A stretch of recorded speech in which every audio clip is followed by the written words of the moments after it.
Поздравляем. Рахмет. А у нас до этого была своя квартира, просто мы ее продали и решили купить частный дом. Думали всего 3 дня, если честно. Вот. Вы почему быстро приняли решение? Потому что я была во многих банках, обошла все банки. Так как у меня нет пенсионных отчислений, как бы вы знаете, нужно только без подтверждения дохода, там 21% во всех банках. Мы уже думали, ну ладно, раз так, будем брать. И искали квартиру, дом. И вот Роза, не помню ее фамилию, на ее объявление мы наткнулись, она тоже продает дом. Там были написаны условия. И вот мы ей позвонили, она говорит, так и так, подъедьте в ваш офис. Муж первый сам приехал сюда, поговорил. Вечером пришел ко мне, но я, как всегда, я не сторонник всего этого.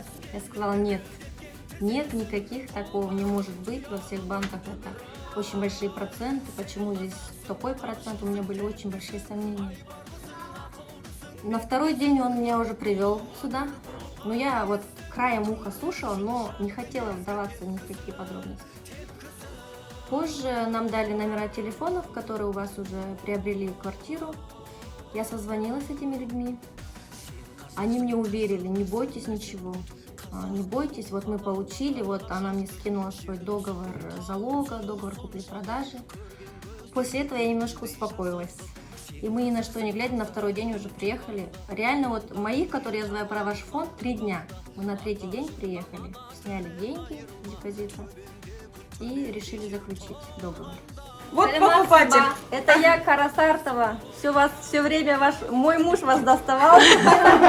Если помните, Карасартова Назгуль, бүгін мінекей сделкамыз болды. Көп сізге рахмет. Сіздің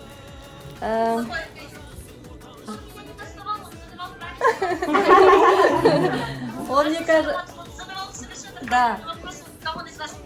Рахмет сіздің түсінгеніңізге рахмет сөйле. Я сізгенізге рахмет. Рахмет көп сізге.